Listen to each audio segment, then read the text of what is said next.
Hey guys, welcome back to Sledgehammer Horror. I'm Ashley Sledge, and let's talk horror. So today I am going to do my review, asked by you lovely, lovely people, on Wishmaster.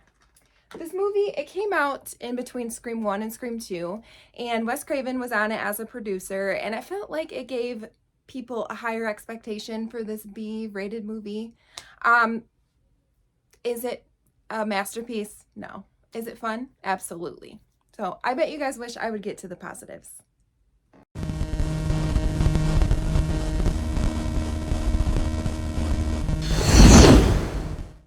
As you wish. Some of the positive, awesome cast. We have Tony Todd, Robert Englund, Kane Hodder, Ted Raimi, Reggie Bannister. Who would have thought we would have gotten a movie with Candyman, Freddy, Jason, Reggie from the Phantasm movies, as well as it was narrated by Angus Scrimmage, the tall man in Phantasm. So great cast.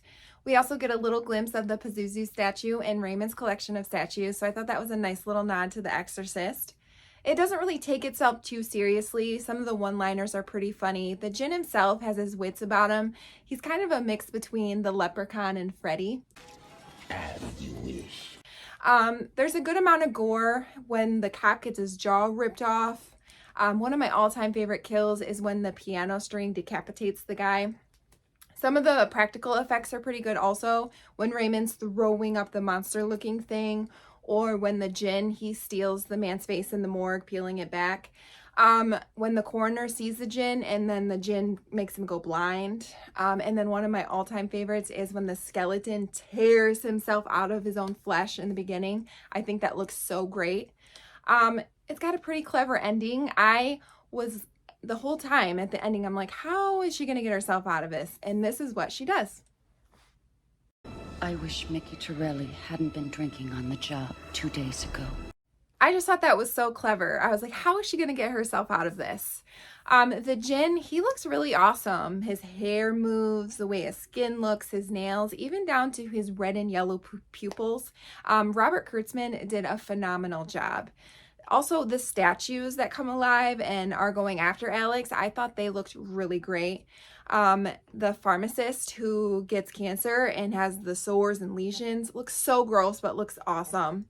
I also like the sister bond between Alex and her sister Shannon. They went through a tragedy where Alex could only save her sister in a fire. I got you out. I didn't get Mom out. I didn't get Dad out. Not didn't, couldn't, could not. Which plays a pretty big role in the end when the Djinn traps Shannon in the painting and Alex has no choice but to make that third wish. And then, side note, I have to say this. If Ted Raimi is in a movie, he's going to get messed up. The statue that falls on him and squishes him, so cool. So, poor Ted Raimi.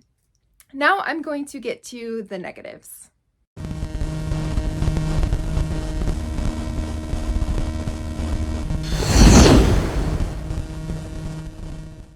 Some of the negatives, CGI doesn't look that good. The man who turns into the glass door, or when the Djinn, he's getting sucked back into the jewel. I might have laughed out loud a little bit at that.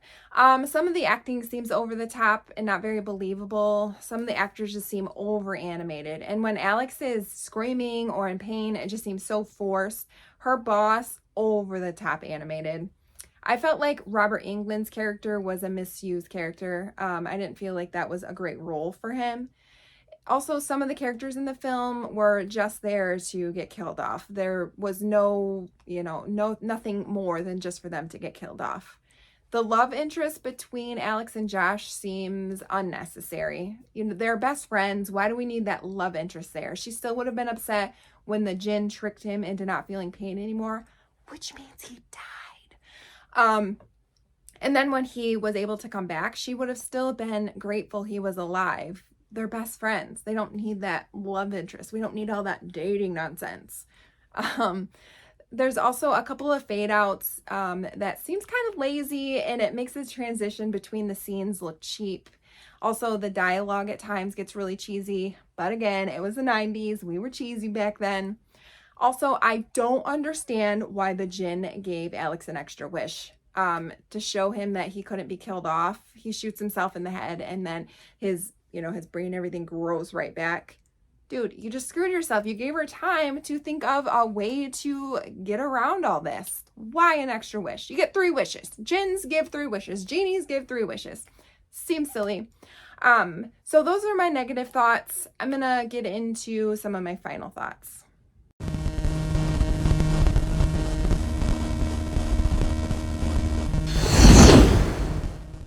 Some of my final thoughts. The movie, it is cheesy. Like I said, it's the 90s era. We were a little cheesy back then. The CGI, it isn't great. Doesn't hold up today. Overall, though, the movie is entertaining. Has some great practical effects. Brings a new twist on an evil genie, the Jinn, who needs you to make wishes to become human again. It's good on gore. The gore was really great. So out of 5 skulls, I'm going to give it a 2.5. It is lacking in some areas. Not a ton of suspension. It also doesn't take itself too seriously, which I love. It's just a low budget horror movie that you can enjoy. So guys, I want to thank you for watching this and asking me to review Wishmaster. I had a great time with this. I do want to tell you, we have an extra copy of a double feature, Wishmaster 1 and Wishmaster 2, signed by Sledgehammer Horror. All you have to do is like, comment, and share this video, and you get put in a drawing to win this beautiful double feature. Thanks again, guys. And as always, I hope you have a fantastic week. Keep talking horror. Stay who you are. And if you haven't already, please like and subscribe. Bye, guys.